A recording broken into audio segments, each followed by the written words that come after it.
It's time to accelerate. Hi, I'm your host, Andy Paul.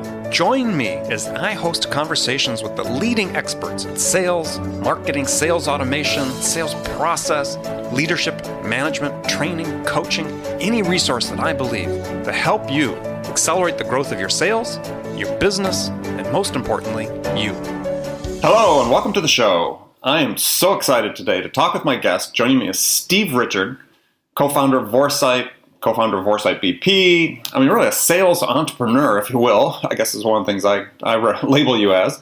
And now, most recently, as co-founder and chief revenue officer of ExecVision, that's really trying to, I think, attempt to revolutionize sort of employee development, as maybe the way I'll categorize it. So, accelerating the growth of your business demands that you have a sales team that is focused on creating value for the customer, and this whole customer-focused selling has been given lip service, I'll say, for decades.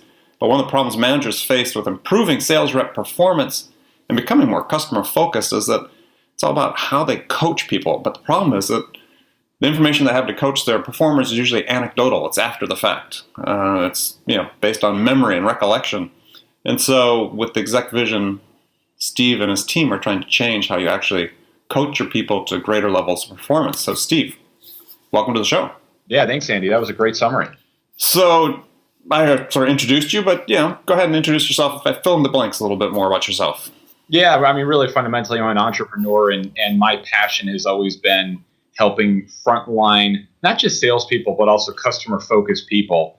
And my backstory is I was a failing frontline salesperson myself who had some interventions from some wonderful mentors at the right times, and they were interventions that were happening at the call level, actually helping me with how I executed my sales conversations. And I think there are a lot of other frontline people out there like that who need help. So if you look at anything, it doesn't matter if it's Vorsight, VorsightBP, ExecVision, it's all built around that mission of my life, which is let's help so many more of these, especially millennial salespeople, get better because they need the knowledge that's in your head, Andy.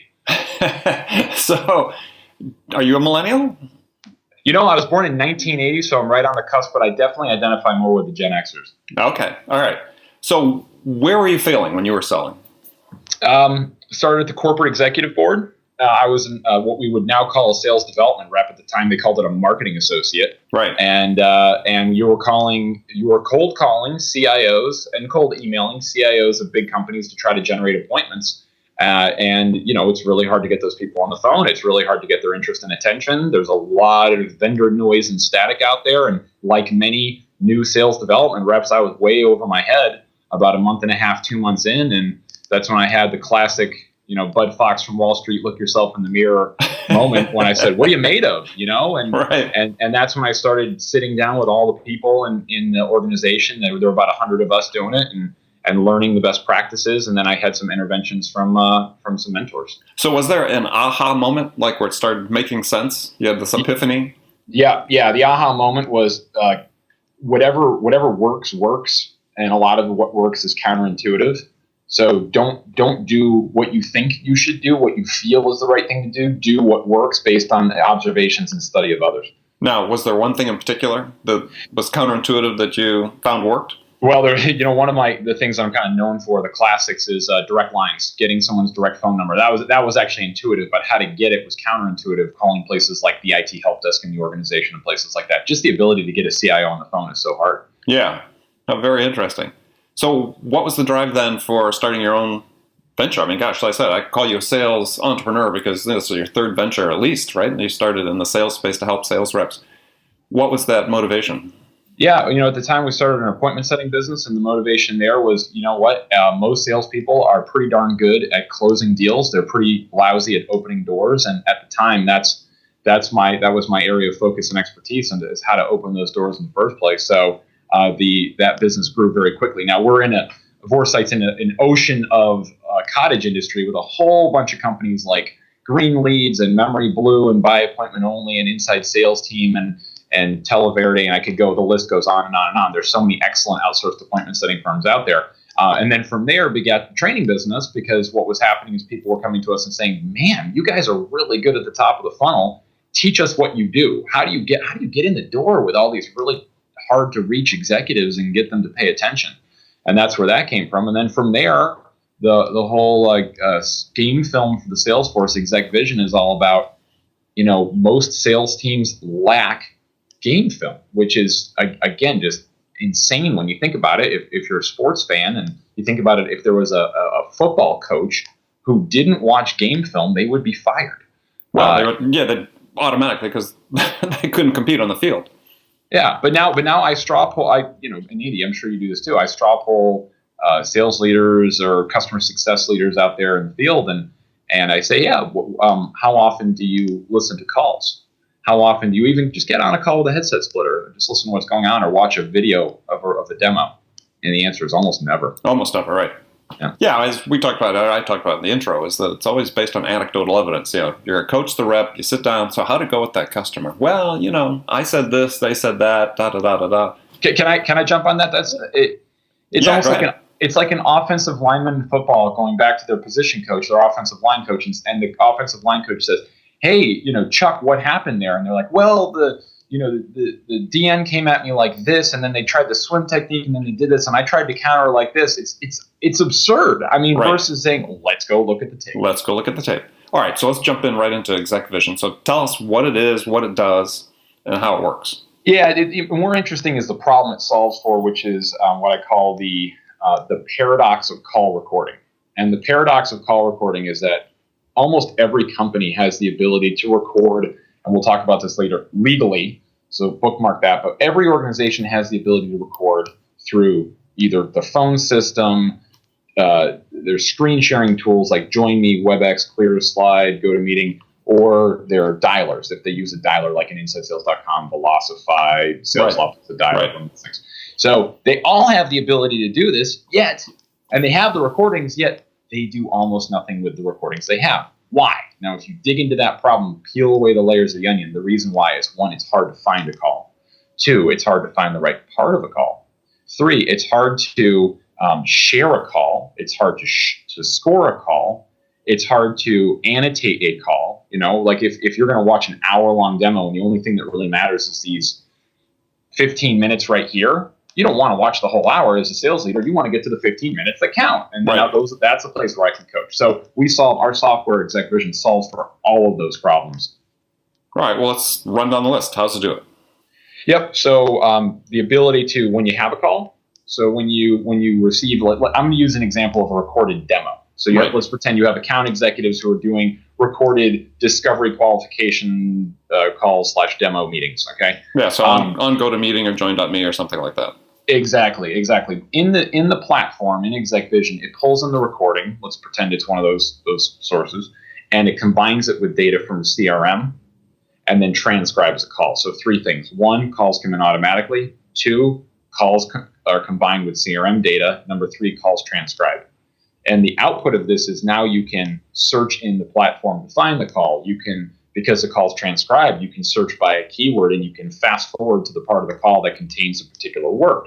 So I'll give you a really interesting use case for this. And so the transcript's timestamp. So as you're reading it, you'll be able then to search for a specific, or fast forward to a specific time. Exactly, except it's even a little easier than that. You just have to hit a button and it will fast forward you right to that moment in time. Excellent. On the call. So it's super. You don't have to hold it down or something like VHS. Right. But so this is an interesting. We're learning a lot of things from our customers and how they're using it all the time. And one of our customers told me of an idea he called question density. So if you go to most sales leaders and say, "Hey, sales leaders, what do you want your sales team doing more of?" They all say the same thing. We want them asking more and better questions. And it doesn't matter if they're challenger sales focused or which sort of religion of sales methodology they subscribe to. Asking questions at some point is always going to be good. Mm-hmm. Okay, great. Where do they fall down? And they say, well, my account executives fall down in the ability to ask the second question. Exactly. The follow. So in the platform, we can type in who, what, why, when, where, or how. Now, if you type in something like a what or how, you'll see quite a few examples. On an hour call, you might see what comes up 10, 15, 20 times. How, same sort of thing. But then if you type in the question, why? Interesting. Why? Why does that matter to you? Why do you do things that way? Why doesn't come up very often. Gosh, everybody forgets all the questioning patterns they learned when they were 2 years old. Exactly. Right? We were born asking the why question. Exactly. And that's the thing that's missing from so many. And sales leaders are probably listening to this and nodding their head along, going like, if I knew, now we can actually tell you, here are calls where people asked the question why versus calls where people did not ask the question why. And now we can really, coach in an incredibly efficient way that's 10 times. You can coach 10 times the number of calls in the same amount of time. Oh, that is cool. Yeah, I like that. You get that data about what is the how, what, why questions. That is pretty interesting because why is, to me, is a much more powerful question. It's funny. I read something online this week about somebody cautioning against asking why questions because they feel it was too interrogative, right, as opposed to collaborative. And I didn't believe it, and I don't agree with that at all. I think the why is an incredibly powerful question. So this is now we got something really interesting going on here because we in the sales, thought leader community, for lack of a better word, are always bringing forth the best ideas and the best practices of sales with the best evidence that we have. But you just brought up an interesting point. Sometimes there's disagreements amongst people who do this for a living and actually try to test and measure things and all those sorts of things. And where we're going with the exec vision roadmap is we want to answer these big questions like, well, is it better to ask the why questions or not? No one knows. No one's ever solved that problem to be able to say definitively asking why results in better performance. Or here's another big one, filler words. Like, kind of, sort of, actually, all these words that we can't stand. A lot of millennials will go, cool. They say cool twice in a row. Right. All of those things we believe. I mean, Andy, you and I both believe that this is counterproductive to having an effective dialogue with a buyer. I think we all kind of. But do we know? We don't know. And this is the thing that we're going to be solving for. And we're not there yet with the technology, but we're getting there. Where we're going to ultimately be able to come back when we have enough calls and enough data and be able to prove definitively filler words do or do not matter. Asking why questions does or does not matter. We were wrong all along. You should talk 80% of the call, 90% of the call. Don't let the customer talk at all. Don't let the customer talk. But you know what? That's the funny thing is that we really don't know. Right? You know what I mean? So anyway, I love that. Well, and the thing about why questions is, and part of that you're going to find you're going to get data, but part of it depends on who's asking, right? Because I've seen salespeople that sort of do that sort of robotic 2-year-old why type thing. And just like a 2-year-old, they're not really listening, right? They're saying the why just because they've been taught that's a good way to get the customer to keep talking and talking about themselves. But if it's the why followed by why do you do this or why is this important to you? Why? And that's what salespeople seem to miss a lot of. And why is almost like the cayenne pepper in cooking. So I'll give you a little story to illustrate this. I was meeting with a market research vendor that's got about 300 employees in Arlington, Virginia. And one of their sales leaders there is named Linda. And I had a meeting with her yesterday and the rest of the sales leadership team, 6 people. And I go on the whiteboard and I wrote, I'm selling exec vision, right? Mm-hmm. So I go on the whiteboard and I write, what matters to you, ? And I underline it. And then I put each person's name on the board. And under Linda, I'm writing down as she's talking, she says, I care about consistency in coaching. I care about focusing on the types of conversations that lead to results. And one thing I know is our sales cycles are too long. And I stopped right there and I said, interesting. And this gets back to like the focus and the genuine intellectual curiosity I had. This wasn't like a sales question. This is because I just want to know. And I said, do you know why your sales cycles are so long? There you go. Why question. Why are your sales cycles so long? You know what her answer was? I'm not sure. I don't know. Oh, I haven't heard enough evidence. Of course she doesn't know, right? No. Well, it's just an example of how a why question, we were talking about at the right time. I probably disagree. I definitely disagree with the guy who wrote that LinkedIn post. But I think what we're going to discover here, Andy, is exactly what you were saying a little while ago. We've gotten to a point with our sales enablement mindset and philosophy and go-to-market strategies that we say, hey, if we write a playbook for some recent college graduate or young sales professional, and we show them all the best practices and we sort of drill it into their head over their onboarding period, that on the other side, we're going to have someone who understands how to interface and engage and relate and connect to the buyer. And I think we're all starting to realize that that's not the case. It's a lot more difficult than that. And how do you solve for that problem? I believe, and again, I don't have evidence yet, but I will, but I believe very fundamentally that a way to solve for that problem is to bring them back the annotated calls and the annotated game film, because for a visual learner and an auditory learner to see and hear the calls and the parts of the things that mattered and actually see it on a timeline with exclamation points for here's what you need to pay attention to, Billy and Susie. These are the parts of the call. These are the parts of the demo that matter, and here's why. I think that's going to create a much better learning environment that will save a lot more of these people who otherwise would wash out of the profession. Yeah, well, and I think that one of the things, absolutely agree with so much of that, is I think the thing that you add on top of that, and you just can't get away from this in sales, is you can script out as much as you want. You can have a playbook, all that you want, but ultimately it's about repetition, right? Getting back to a sports cliche, how do you perfect your athletic ability in a specific sport? It's through practice and repetition. Mm-hmm. And we've got this human element in sales that's never going to go away. And no two people that you talk to are ever alike. So if you're trying to apply a standard process to, people that are varying each time you talk to them, well, some way you have to develop the expertise and the experience that says, look, with this type of person, I'm just going to vary this 1% in this direction, right? Because I need to, because this person, this is my learning about my craft. Mm-hmm. So this is where I think exec vision is so important is you get the ability after you've done 10 repetitions to come back and say, okay, well, let's look at those. Now go do 10 more. And we're going to go back and look at those, as opposed to saying, go away for a year and we'll talk to you on your annual review.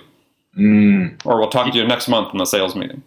Mm-hmm. And that's a trend that we're seeing is a lot of companies are, now I'm talking about more of a business issue here, but it relates back to sales, is a lot of companies are abandoning the idea of a formal performance review or a formal QBR, and instead bringing back much more frequent and short bursts of praise and short bursts of feedback and opportunity for improvement along the way. And that seems to be working for a lot of the fast-growing SaaS companies who have adopted that model. Yeah, and I think that you combine that with something like exec vision that enables you to deal with the facts, right? Not the anecdotes, but deal with facts, because that's one of my big things about sales managers always manage on anecdote versus what's really happening.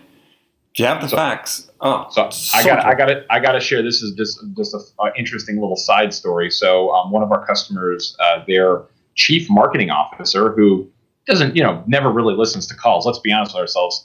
Marketers will hear a few sales calls, a few customer-facing interactions sporadically, but nothing meaningful. Well, and it's a given they're going to hate all of them anyway. So yeah, they're going to go. That's why it's so funny when you go to a room full of marketers and you say sales is where good leads go to die. They all start laughing and they nod their heads. And then if you go to a room full of salespeople and say, hey, the leads you're getting from marketing sucks, they all laugh and start nodding their heads. I mean, right. That's never going to die. That's never going to change. No. But anyway, so they were, this marketer, the CMO of one of our customers, was trying to figure out what should the theme be for our user conference. They were doing their first ever user conference. And the senior executive team had determined that this year it was going to be focused on social selling and connecting social selling back to marketing efforts, and that this is what we're going to do. Okay. Mm-hmm. So one of our customers said, well, hold on, guys, before you make that determination and really put the stake in the ground, how about you listen to 10 calls that we've had recently in my sales development organization with customers with prospects, to hear what the marketplace cares about. What is the marketplace thinking about and talking about right now?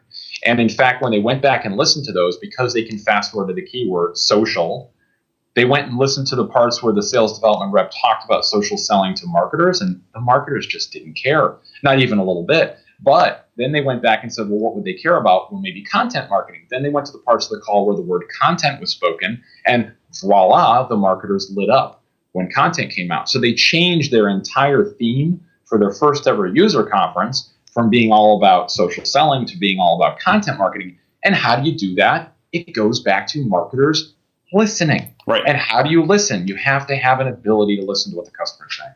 Well, great. Well, we're going to talk more about that. We're going to talk about, go back to revisit that issue you talked about before, sort of the legality of how do you make sure you're clear to record the calls and so on after our break.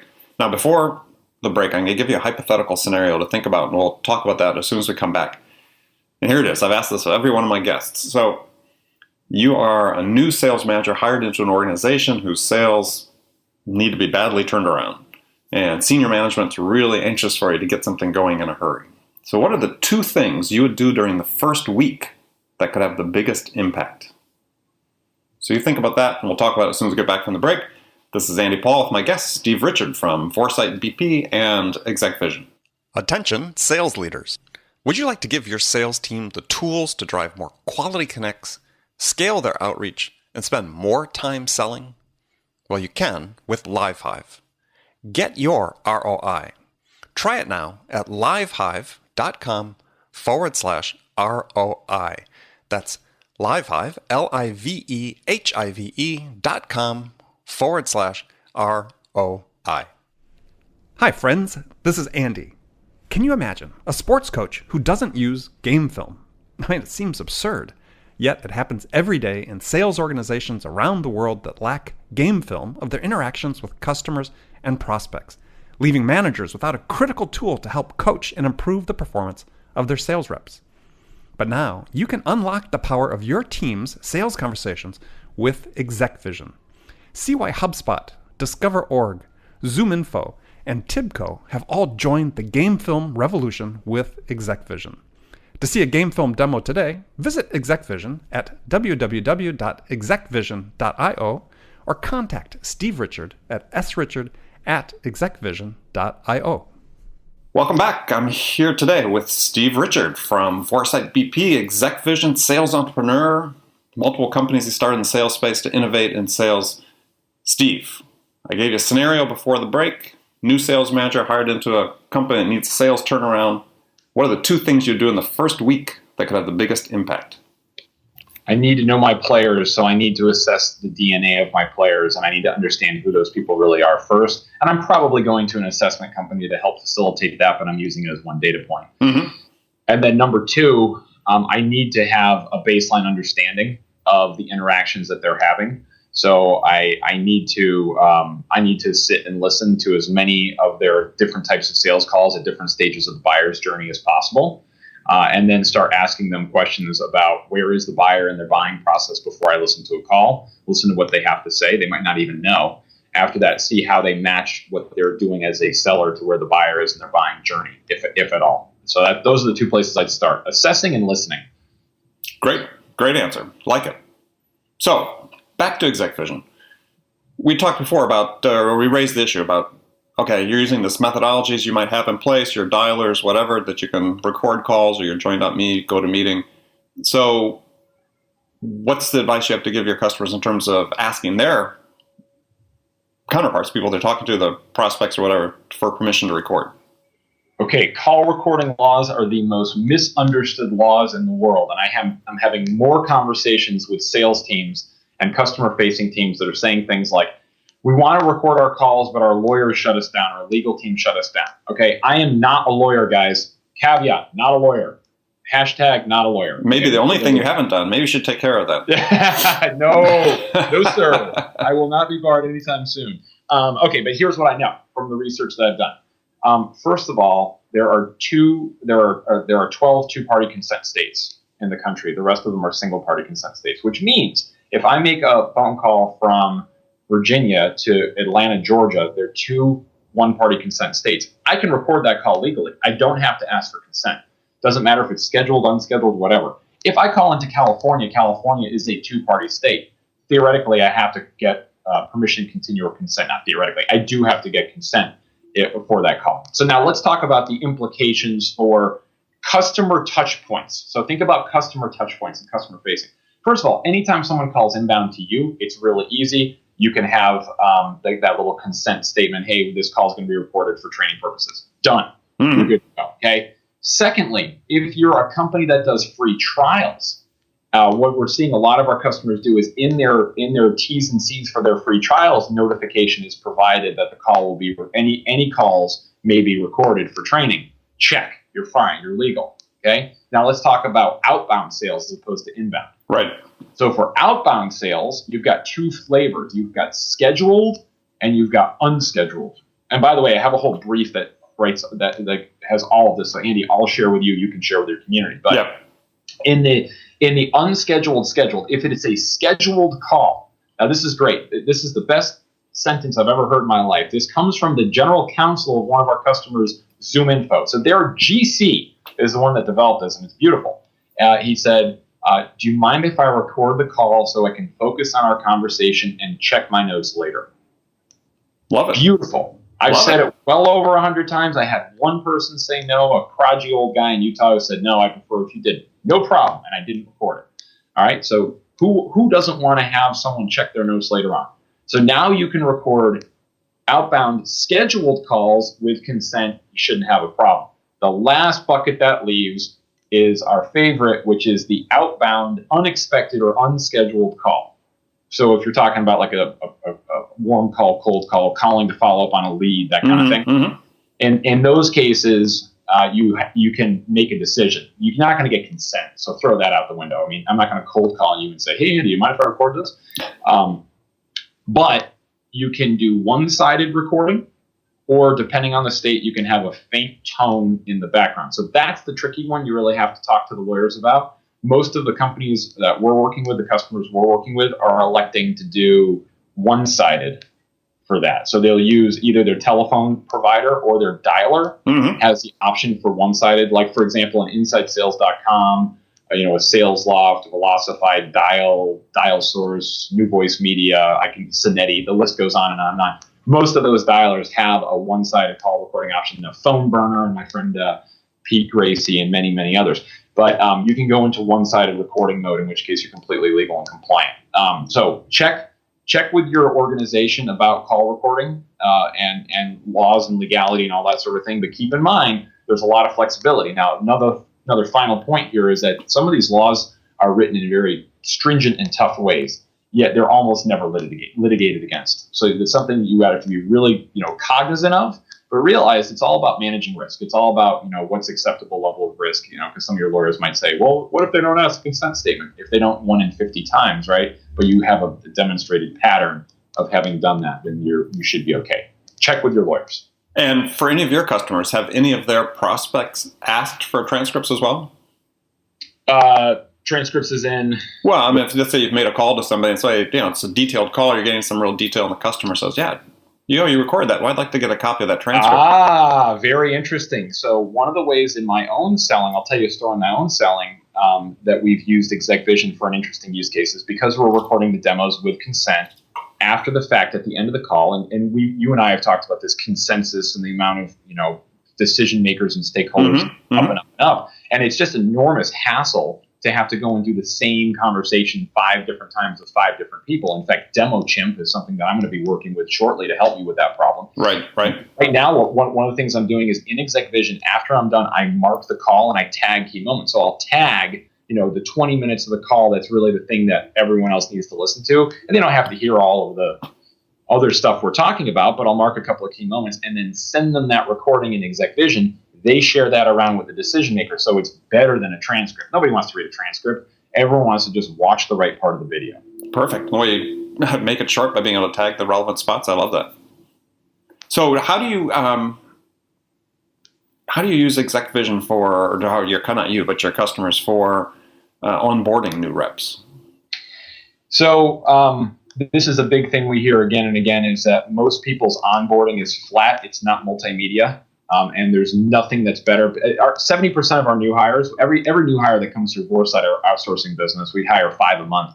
We ask them on the exit at the end of 60 days, we say, what was the most important part of your onboarding? And 70% of them say listening to the calls in the platform in Exec Vision. So what you as a sales leader, sales enablement person can do is take the call, annotate it with key moments so people understand why it's a good call. Because if I took that call and put it in front of 8 random salespeople and said, why is this a good call? They would have 8 different answers. They don't know. They need you as the teacher's guide to mark up the call. Drag and drop the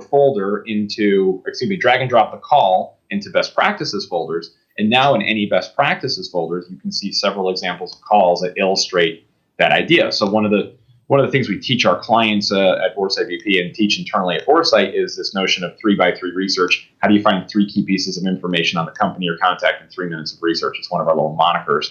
And we have a folder called 3x3 research. People struggle to using 3x3 research in context. They're really good at getting it. They're really hard at saying it. I don't know why. It's just one of those tricky things. Right. So now we've got, a dozen calls where you can see exactly the point of the call where 3x3 research was said and the reaction of the prospect to it. And it gets not just it gets people comfortable with doing it, but it gets buy-in. It wins the hearts and minds of new hires who are onboarding to say, I get it. You know what I mean? I see it. And that's the key thing, because most of these people are visual learners. They need to see it to get it. Right. Well, I think the other point that we sort of alluded to earlier about exec vision, sort of maybe one of the last questions about it before I go to the last segment of the show is it's really for everybody who's customer facing, not just sales, but anybody that has customer facing transactions or interactions with clients. You have the ability to coach them. And your customer service people, as I like to say, is the first call you get to customer service or customer support or customer success after you get an order is your first sales call on your next order. So being able to coach those people is really important as well.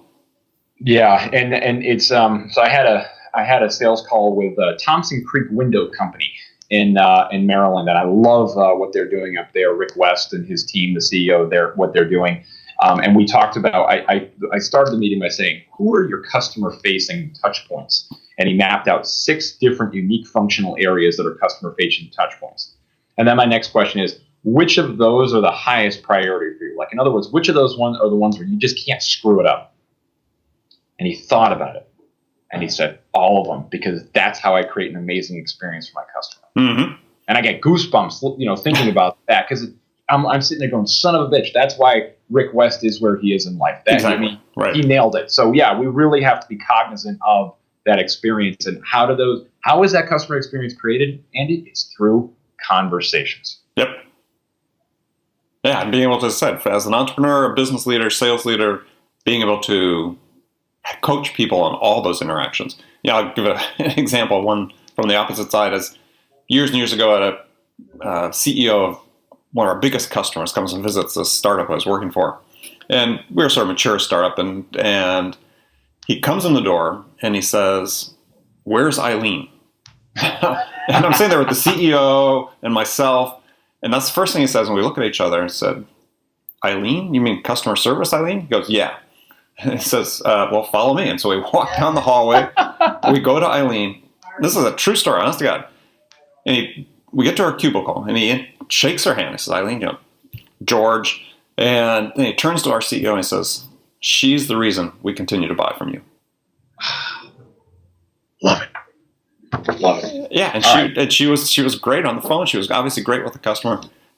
Entrepreneurs that pay attention, that business leaders pay attention, that function, yeah, they win out more than not. So that's great. Yeah, so exec vision can really help you with that. And that's maybe this is even the last thought to leave your community with and the audience with is, how committed are you to creating that culture of excellence in conversation execution, that culture of coaching? Yep. Love it. Okay, so we're going to last segment of the show. Got some rapid fire questions for you. You can give me one-word answers, or you can elaborate if you wish. Ready? First one. What's the most important sales tool in your arsenal? It will be DemoChimp, Sales Loft, and Mobile Day. And if you guys aren't using Mobile Day, you're crazy. It's free. It allows you from your cell phone to one touch. You can get into any conference bridge in the world. Yeah. No, when you told me about it a few weeks ago, I've loaded it. So I haven't had time to start using it, but I will here shortly. So who's your sales role model?